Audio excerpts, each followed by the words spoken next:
Hey everyone, this is Mr. Mazzoro, and today I want to finish talking about marine ecology by talking about nutrients. What are they? Where do they come from? How do they cycle in marine ecosystems? And how you can increase or decrease them in marine ecosystems. And specifically, what I want to talk about is how nutrients can be increased and decreased in enclosed marine ecosystems, otherwise known as aquariums, because that's really the application of this stuff. Not so much in the big, grand ocean, because that's such a big place that nutrients pretty much equal each other out in those places. But in enclosed marine ecosystems of 30 or 40 gallons, monitoring nutrients and understanding where they're coming from and where they're going is really important. So first, nutrients. What do I mean when I say a nutrient? What I actually mean is an atom. There are three atoms that cycle around in the marine ecosystem: carbon, phosphorus, and nitrogen.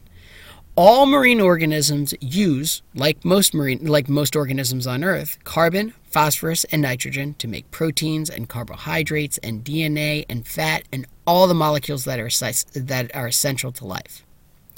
The carbon contained in the protein of a fish may be eaten by another fish and converted into a carbohydrate, and then it might be eaten by a third fish and converted into DNA, and then that fish might die and become rotting on the bottom of the ocean, where it's consumed by bacteria, and that bacteria releases that carbon into the water in the form of carbon dioxide, and then that carbon dioxide is breathed in by a plant, where it's converted back into a carbohydrate, where it's eaten by a fish, and then the carbon is converted back into a protein. And since it started out as a protein and ended as a protein, that means that carbon cycled around. It might have taken millions of years, but it did.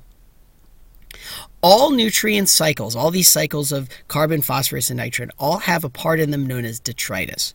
Detritus is the fancy name for dead, rotting stuff on the bottom of the ocean. It's animal waste. It's dead, rotting fish.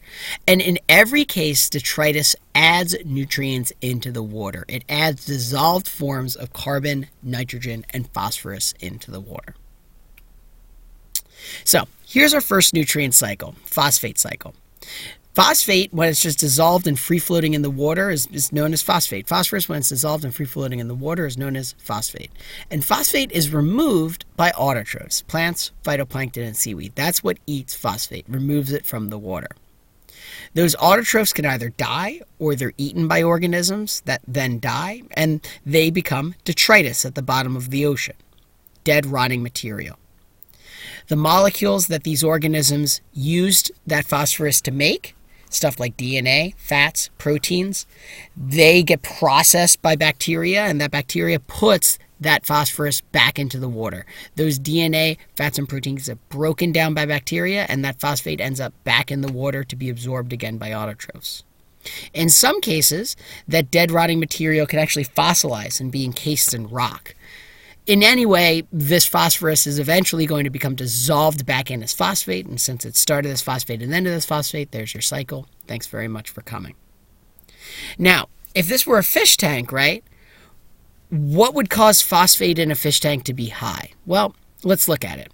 Phosphate in a fish tank is high either because there's stuff putting it in, there's too much dead, rotting material on the bottom of the tank, or there's sediment that's rich in phosphate that you use to line the bottom of the tank, and that's depositing too much phosphate in. There might also be no phosphate being removed by autotrophs in the water. There's not a lot of plants, not a lot of seaweed, not a lot of plankton floating around in your water, not a lot of algae. And since there's nothing removing the phosphate, it's just accumulating in the water. The next nutrient I want to talk about is carbon. Like phosphorus, carbon has a dissolved form. It's called carbon dioxide. It's the same gas that we breathe out. That carbon dioxide is removed by autotrophs again, this time through photosynthesis. And if they die, they become detritus, or if they're eaten by animals, they can die and become detritus, or those animals can breathe out the carbon dioxide. But either way, that carbon dioxide is going to go back, that carbon is going to go back into the water as carbon dioxide, either through animals or through detritus being processed on the bottom of the ocean, dead, rotting stuff being processed on the bottom of the ocean by bacteria.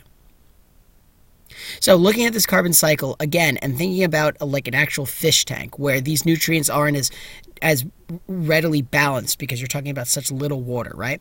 If you have too much carbon dioxide in the water, how would you lower the amount of CO2? How would you lower the amount of carbon dioxide?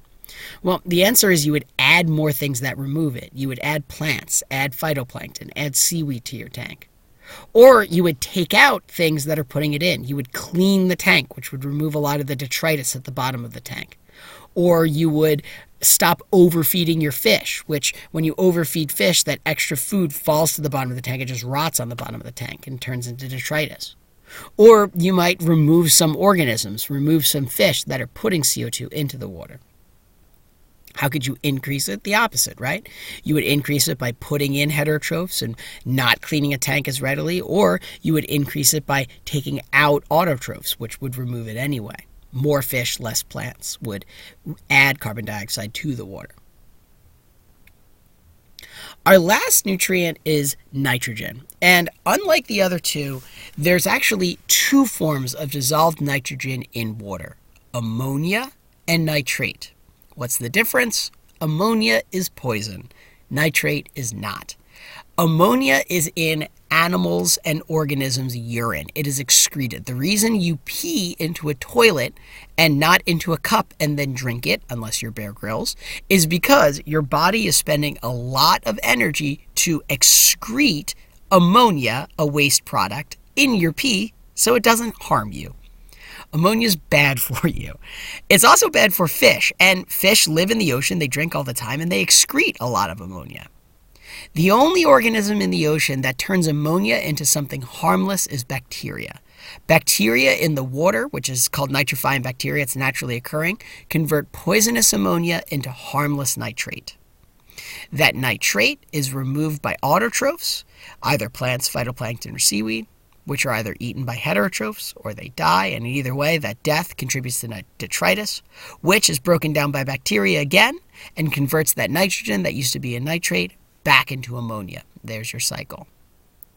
This is the reason why when you get a fish tank, you can't just set up a fish tank and dump a bunch of fish in, because that fish tank doesn't have any bacteria built up in the water.